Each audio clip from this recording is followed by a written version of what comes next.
Nicole here. It seems like an annual event now when Terence comes. It's very challenging and inspiring for our community, and we're very happy to welcome him back again. Thanks. It's good to be here.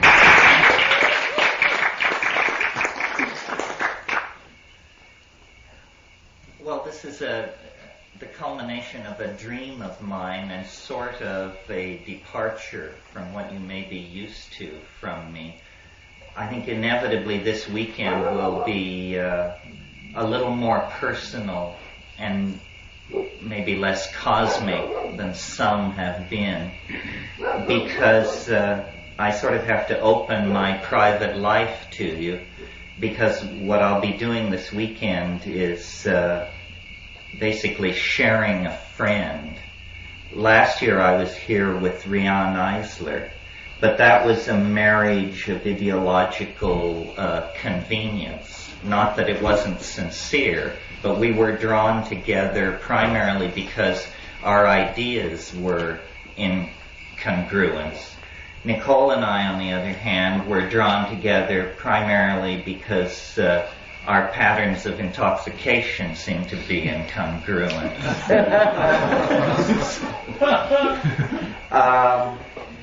We're going this weekend to talk inevitably a lot about the Amazon, the crisis of conservation in the warm tropics, vegetable medicine. Nicole is a world expert. She's spent over 40 years in the Amazon after a very complex and fertile time spent in the Far East before that. She's a storyteller, an ethnographer, and a personality of great depth, warmth, and uniqueness.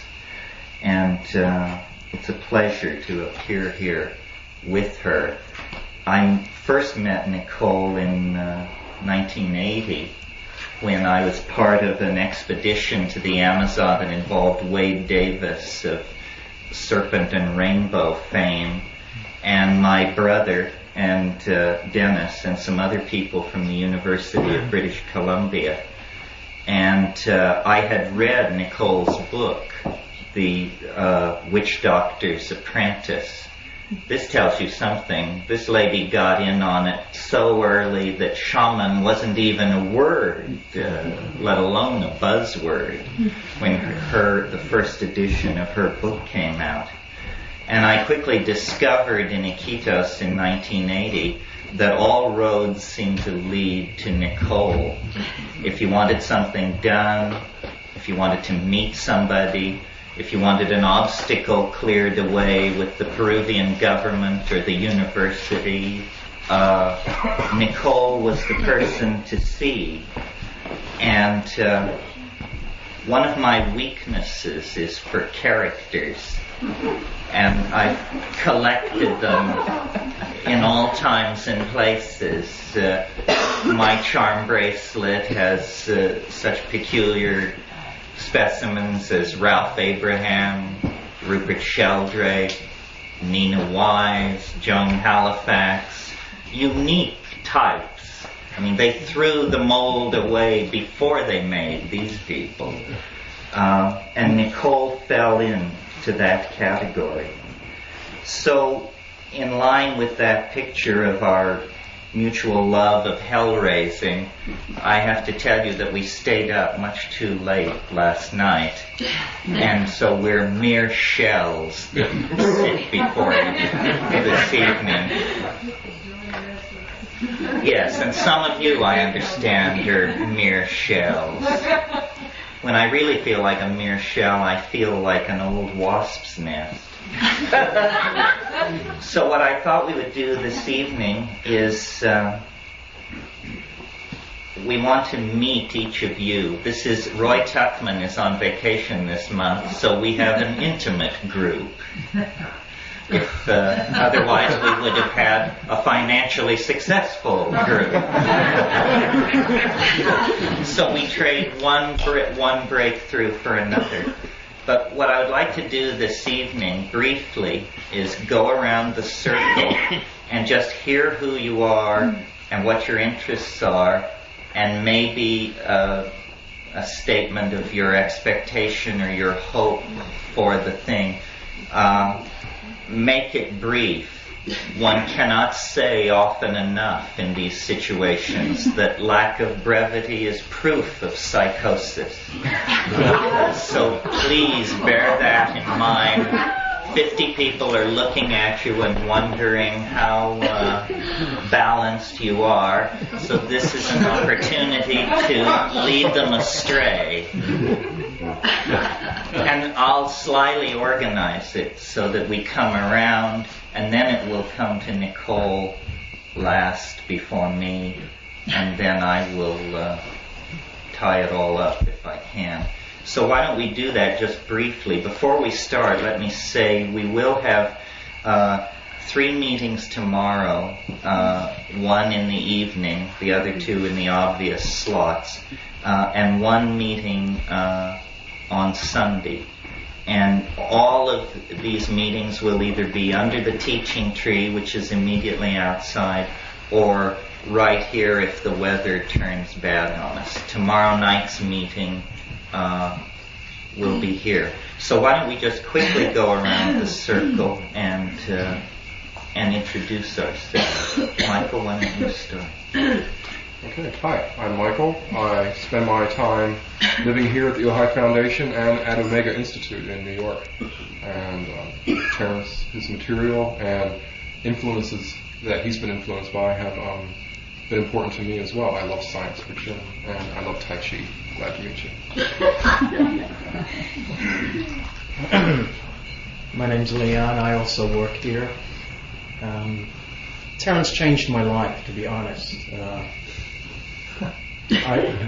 I'd always been rather scared of the psychedelics, and I met him at Esalen a number of years ago, and he was the first person who said something sane about them that really changed my thinking.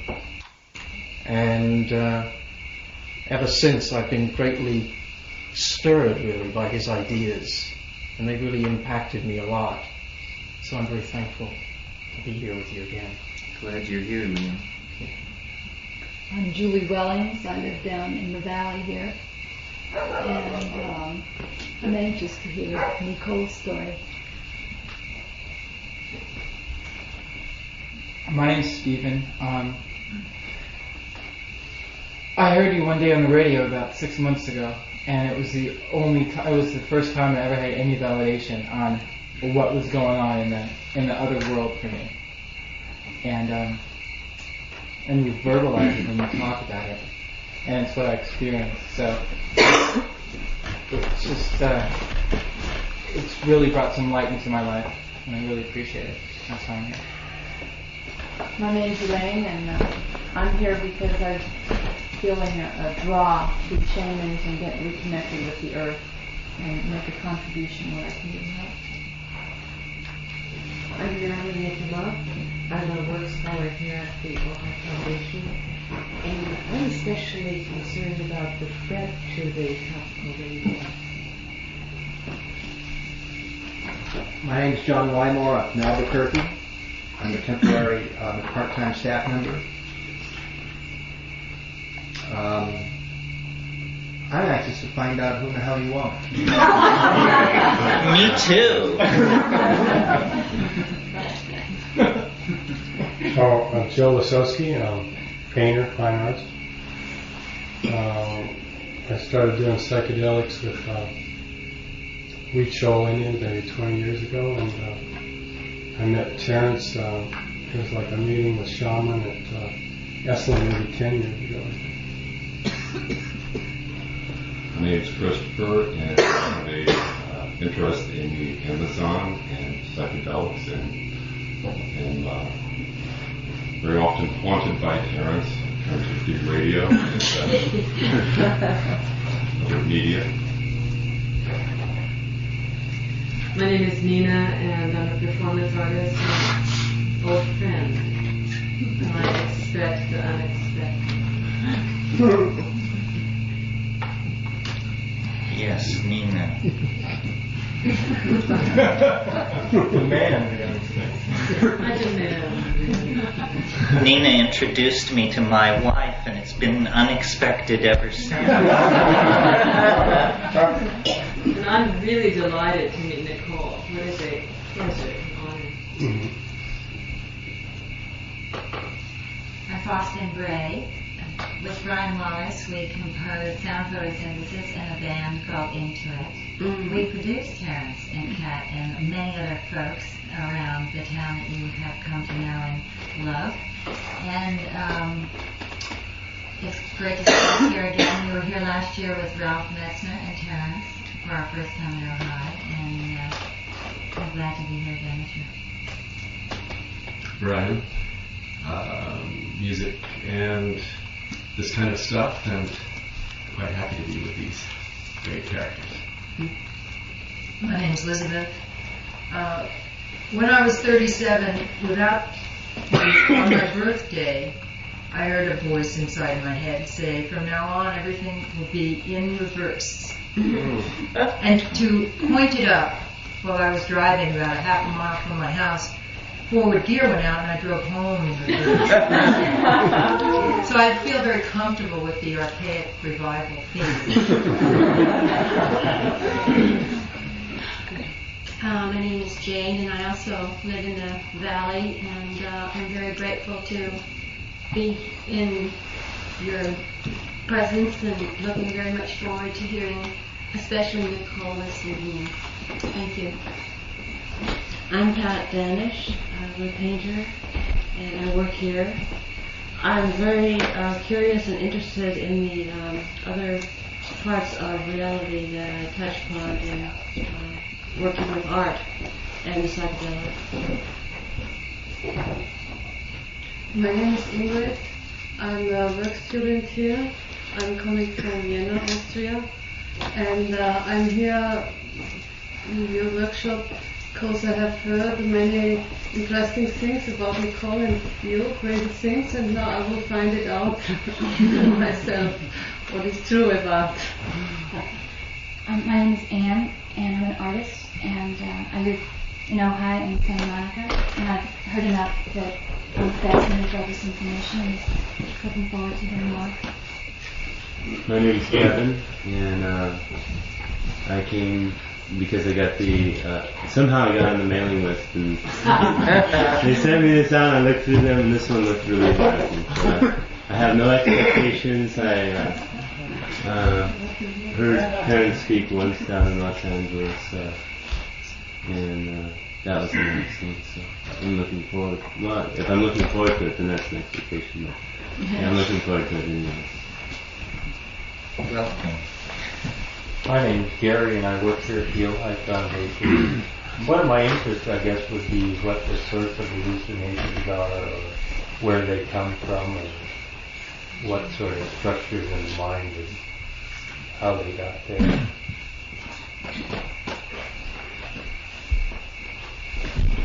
My name's Ken Symington, and I live in Los Angeles, and I like plants, and I like to grow them and deal with them and see them grow. And I like to hear Terence talk about plants. My name is Joy Alex, and I've listened to Terence's tapes. That's how I first got word, and loved all the food for thought. And what more? My name is Carl. I'm a physician from Orange County, here out of curiosity and looking for insight. My name's Alan, and this place is a spiritual home for me and my wife. We come here a lot, and it's good to be here. And Terence is always a great pleasure to be with. I like to think of him as the Abraham Lincoln of consciousness.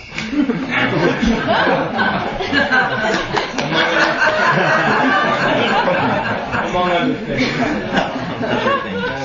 And it's particularly exciting to have an opportunity to meet Nicole and have a chance to spend some time with the two of them together. Finish. I'm Marion. I'm an old friend of Terence's, and I'm happy to meet Nicole. And I'm interested in the stories about the forest and the Amazon. Good.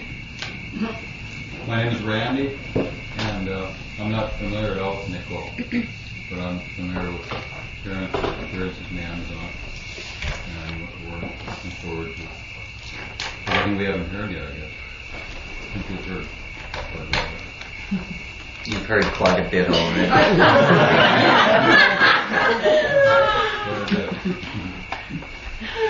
My name is Diane. I'm an artist, and I've been having this wonderful experience since I've seen you for the first time this evening. We've been listening to True Hallucinations, and I've seen your photograph, and some very strange phenomena is going on for me, because hearing you speak, I heard you speak as I was going down the path.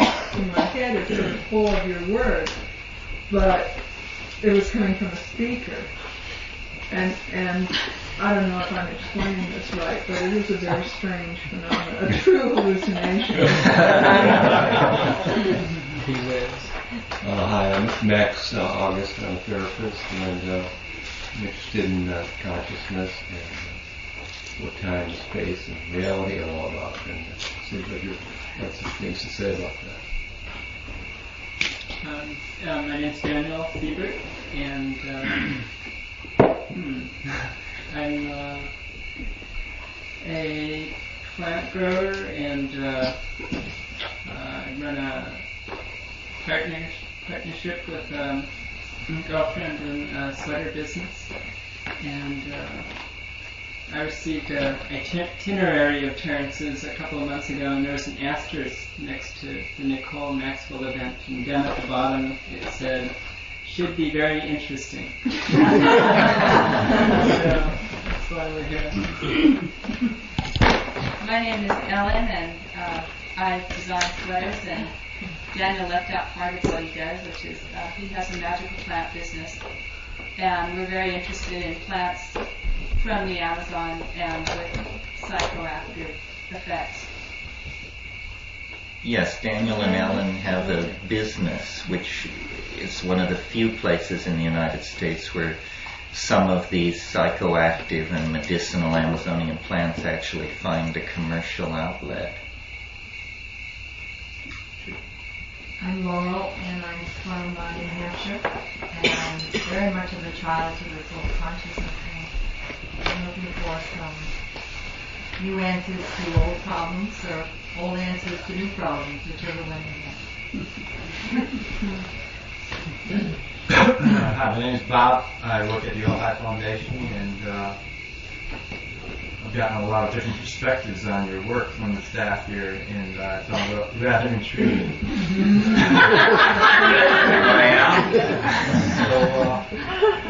So it seemed like something I'd like to hear more. My name is June, and I'm here because I like being with people of like mind. I'm very interested to hear both of you speak. I write, therapist, and do artwork. I think I'm in very good company. I'm Candace. I'm an artist as well, a sculptor, and interested. I heard Terence on KPFK the first time, and wrote to the Ojai Foundation for tapes, and that's how I got here to do this whole program. And what Terence has to say has fascinated me because of where I go when I'm doing my artwork, and what state of mind that I get in to do my artwork seems to have a great deal of camaraderie with what he speaks about. My name is John. I live here at the foundation. I'm interested in the nature of the mind, especially the mind, before it became so overloaded with symbols. At this time, I don't think we have the possibility really to look at that mind without looking through the veil of symbols. And I'd like to see through shamanism, which goes back perhaps 40 or 50,000 years, a time when maybe the mind is much more quiet. through that, maybe I can find something out a little bit more about the mind. I'm Joan. Thanks to Nina, I met Terence about 15 years ago, and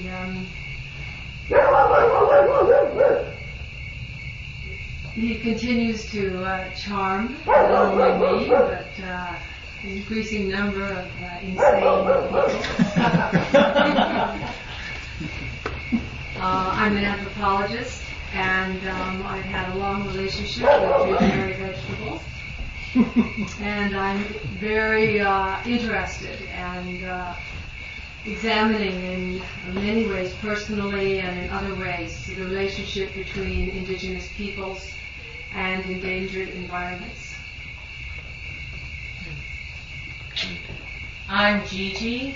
I'm currently MC and part of the backup band for spirit artists at the Ojai Foundation. I am interested in, I would say, events and people, ideas, experiences that help deepen our sacred relationship to plants, to all life. And I'm particularly happy to see Nicole here as a welcome coming back from a women's retreat to see such a fine, distinguished woman here is a nice homecoming to accompany such a fine, distinguished young man as Terence. What an Irish tongue you've got. My name's Jim. I'm a part of a small company that develops socially responsible business ventures. For many years we've been doing business with the Soviet Union and recently become involved in Brazil because we believe that part of the answer to the preservation of the rainforests is the development of commercially viable businesses that support the culture and the preservation of the Amazon basin rather than its destruction.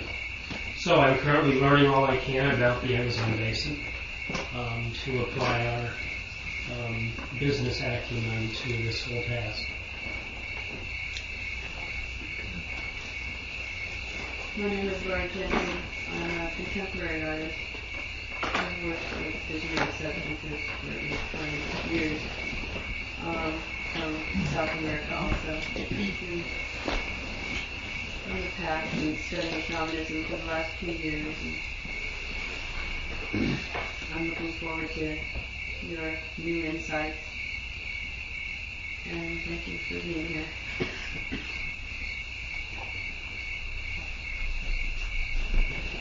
My name is Marina, and last year I went to the Amazon for the first time. I stayed for a couple of months. I went to Brazil, different parts in the Amazon. I was particularly interested in the preservation of the rainforest and preserving the plants. I got involved with a group of people who are working to save the forest. They do something, they do ayahuasca, it's time. And so I've been working with them for the last year, and particularly interested in medicinal herbs, and that I've been registered nursing for many years in Africa, also in different parts of the world. And the Amazon is particularly interesting for as much knowledge as I can get with what I'm looking for, and your name is like, been ringing in my ears for the last year. So I'm very curious to hear what you have to say.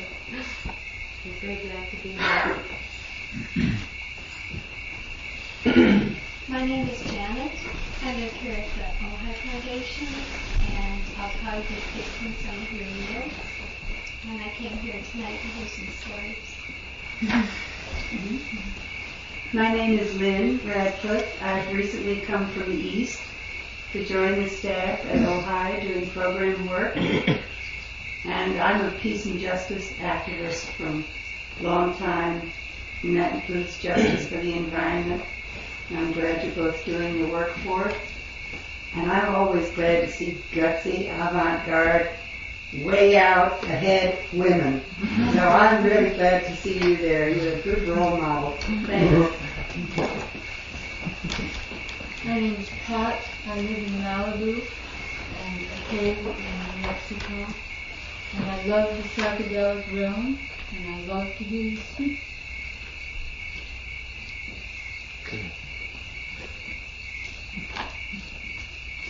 My name is Dushanka, and I was recently introduced to you via a tape at your presentation at Esalen, and I found it very inspiring, and I wanted to hear more. So I'm glad I'm here. I'm Sarah, and I like to hear Terence talk, and I'm glad to hear Nicole talk. My name is Lily, and I live here in the valley. And I have an interest in the Amazon and hallucinogenic drugs from way back. I do production work with music festivals because I believe music is magic, and I have also interest in magic and the goddess. And I love to hear Terence speak because he always makes me laugh and I always learn something, and I thank you for that. And I'm looking forward to hearing you, Nicole. My name's Lynx, and I'm happy to be here and haven't heard either of you speak before. Looking forward to it.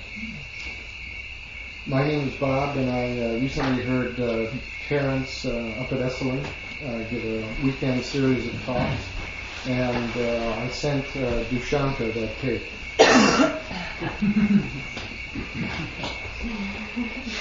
I had to give you credit for it.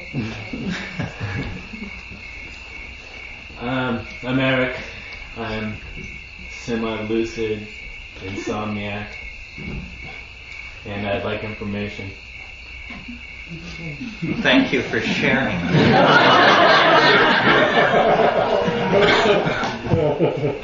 My name is Tom.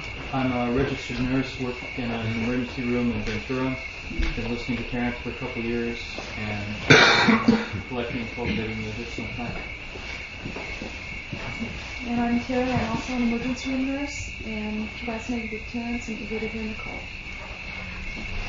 I'm Pauline. I'm a psychiatric nurse, and we don't even know each other. And see, I study different forms of healing, and was in Peru up at Amazon last summer, and very much love the land, and I'm very interested in the ancient ways that come from the land. Were you on the Napa, or where were you? See, on the Amazon.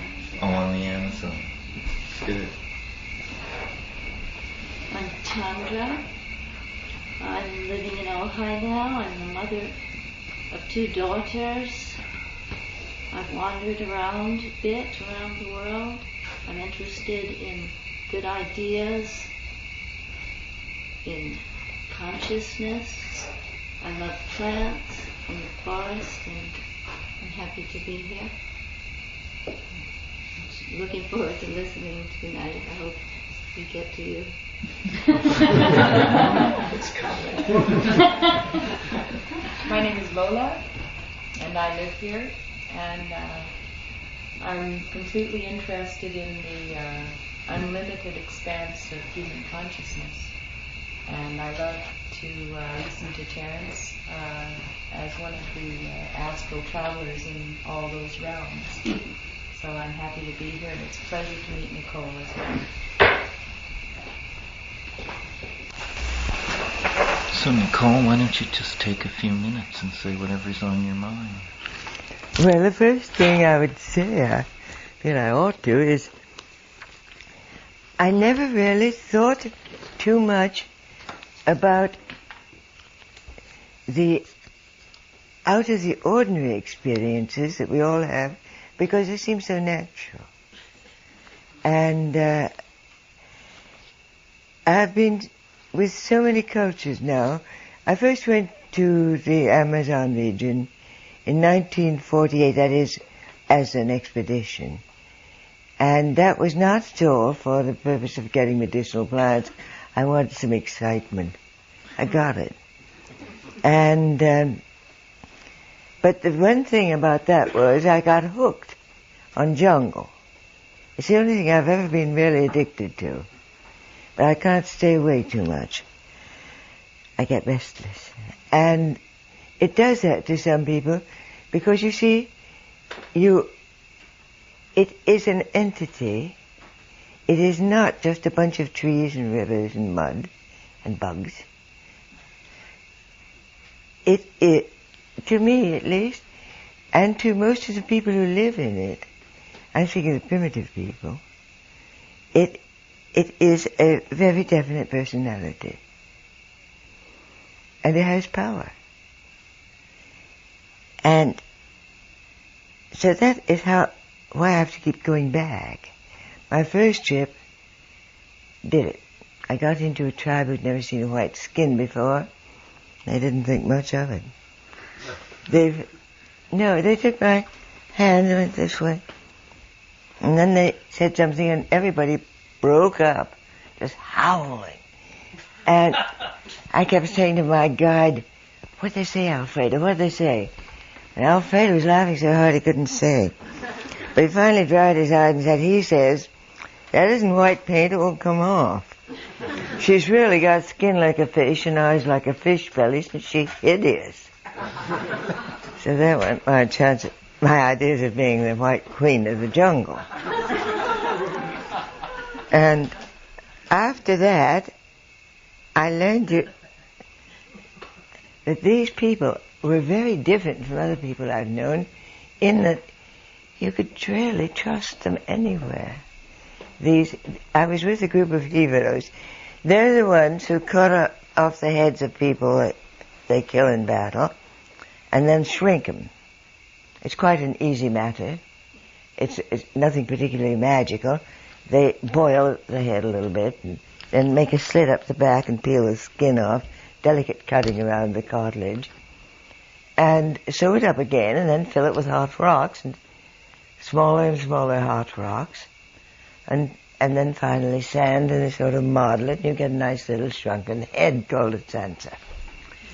And so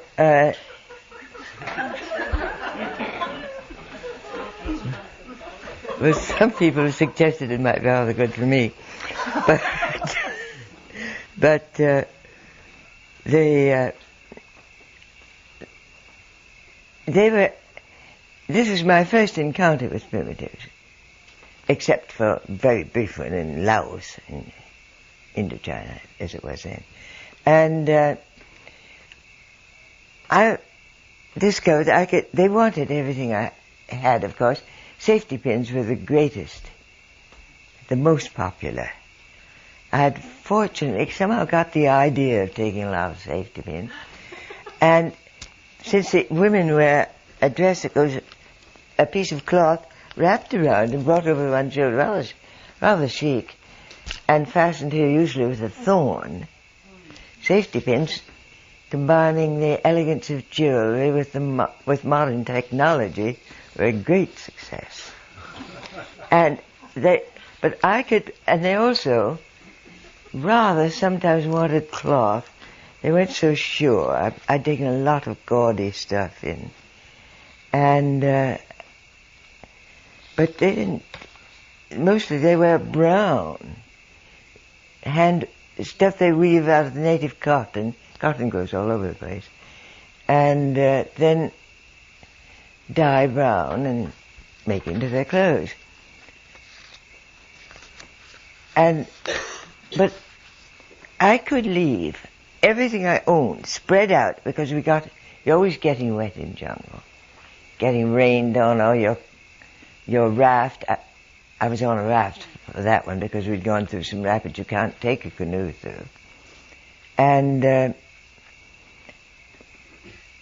everything out to dry, and I could go away all day, and they wouldn't touch a thing. They're very, very honorable. In fact, honor is all they've got, you see, because they have any possessions in a short time will get mildewed, or they'll be eaten by bugs, or they just plain rot. And so you can't be anybody important by owning things. You have to be it. You have to be the best hunter or the best warrior or whatever. And it works out rather well until our people come along and teach them lots of other things. But that was the first trip, and I learned to respect and admire these people very much. And I had to keep going back. And so I'd been hearing about medicinal plants all the time I'd been in South America, which was by then 3 years, and that the Indians had wonderful remedies, and I didn't believe a word of it. I'd had a year and a half of medical school, and these savages couldn't know anything that my professors didn't know. That's what I thought. And it took me 3 years, I seem to be a slow learner, before I could accept that they did have some remarkable things, and only then, because I fell on my machete and got a big gash in this arm. And I have a slight tendency to be a bleeder, and I was out in the bush, not very far from the house, and put on a tourniquet of a vine, and came back, and the interpreter, who was the administrator, that this was a property owned by the widow of a Peruvian who happened to be a gal from Brooklyn, and it was way out of nowhere. It took the record for getting there by canoe was 5 days, and the border of the property were one range of mountains and a river over here and that way. And so, but here I was bleeding all over the place, and they brought out a bottle with some tree sap in it, and put some on, but of course when you're bleeding like that, nothing will take. It doesn't stay there. And so they said, you have to drink some of this. And, well, I didn't want to be rude, so I drank it. It was the most horrible, acrid, made your mouth pucker, and in 3 minutes, about 3 to 4, I would say, the bleeding had quite stopped. And that was kind of interesting, so I thought, I had plenty of penicillin, I didn't have to worry about infection. But they told me that putting this stuff on it would stop any infection. So I thought, I'll see. And I put a few pieces of adhesive across it, holding it together, but I could see in between, because it got quite dry. And there was never any infection. There was practically no inflammation. In the morning there was a neat scab, a very narrow one, and it healed in a little less than half the normal time, leaving only a very slight scar. So then I had to do a little rethinking and decide that my nice arrogant position of our superiority in medicine would do a little reviewing. And from then on, I went after medicinal plants, and I found they have so much. And their psychedelics are just as important. As a matter of fact, I think there are rather more of them than is generally recognized, even tobacco.